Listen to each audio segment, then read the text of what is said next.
BPSC से बहाल शिक्षकों की नौकरी खतरे में है। बहाल शिक्षकों का शैक्षणिक प्रमाण पत्र और योग्यता शिक्षक बनने के लिए सही नहीं पाया गया है। दूसरे राज्यों के शिक्षकों की पात्रता परीक्षा का प्राप्तांक 60% से कम रहने पर उन्हें नियुक्ति के लिए पात्र नहीं माना जाएगा, मगर 60% से भी कम अंक लाने वाले दूसरे राज्यों के अभ्यर्थी शिक्षक के रूप में बिहार में बहाल किए गए हैं। बता दें कि इसके लिए शिक्षकों से पहले स्पष्टीकरण मांगा गया था, पर कोई जवाब नहीं दिया गया। अब शिक्षा विभाग के जिला कार्यक्रम पदाधिकारी स्थापना ने शिक्षकों को पत्र भेजकर स्पष्टीकरण मांगा है।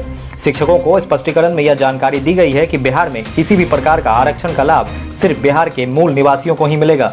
वहीं दूसरे राज्यों के अभ्यर्थियों को शिक्षक पात्रता परीक्षा में उत्तीर्णांक के लिए 5% की छूट भी नहीं दी जाएगी।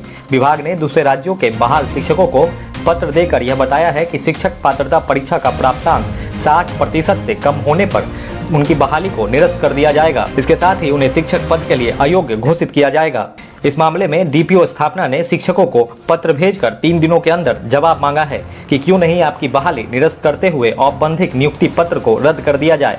बता दें कि 3 दिनों के अंदर जवाब नहीं देने पर यह समझा जाएगा कि उन्हें जवाब में कुछ नहीं कहना है। बताया गया है कि दूसरे राज्य के करीब 200 शिक्षकों की बहाली हुई है, जो अभी विद्यालयों में योगदान देकर बच्चों को पढ़ा भी रहे हैं। विभाग के इस निर्णय से इन शिक्षकों की नौकरी खतरे में पड़ गई है। वहीं बिहार विद्यालय अध्यापक संघ के प्रदेश अध्यक्ष अमित विक्रम ने बताया कि उन्होंने बीपीएससी के चेयरमैन व सचिव को पत्र लिखकर अन्य राज्य के अयोग्य शिक्षकों का रिजल्ट निरस्त करते हुए सप्लीमेंट्री रिजल्ट जारी करने की मांग की है। बीपीएससी द्वारा जो शिक्षक भर्ती परीक्षा ली गई, उसमें आरक्षण के नियमों की सरेआम अनदेखी की गई। एक तरह के लिए बहुत बड़ा गड़बड़ घोटाला कर दिया गया। बिहार की महिलाओं के लिए 50% सीटें वर्टिकली आरक्षित थी, यानी कि सभी कोटि की 50% सीटों पर केवल बिहार की महिलाओं का अधिकार था।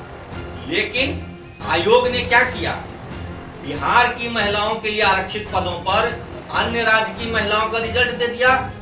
इतना ही नहीं, दिव्यांग कैटेगरी में भी आरक्षण का लाभ केवल बिहार के मूल निवासियों को देना था, लेकिन उसमें भी अन्य राज्य के निवासियों को दिव्यांग आरक्षण का लाभ दे दिया गया। और ये बात मैं नहीं कह रहा हूं, बल्कि स्वयं शिक्षा विभाग कह रहा है, स्वयं बीपीएससी कह रहा है।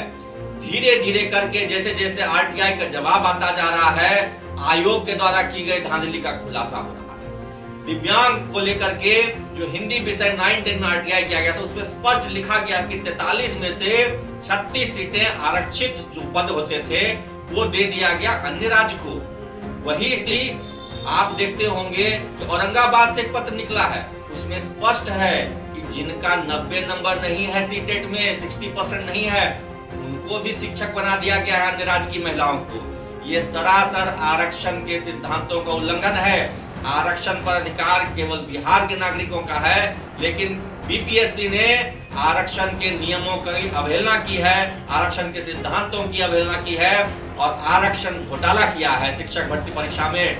मैं सरकार से अनुरोध करता हूं कि बीपीएससी टीआरई 1 और टीआरई 2 के रिजल्ट को निरस्त करते हुए पुनः संशोधित करके केवल योग्य बिहारियों को आरक्षित पद पर सिलेक्शन करे और रिवाइज्ड रिजल्ट जारी करे।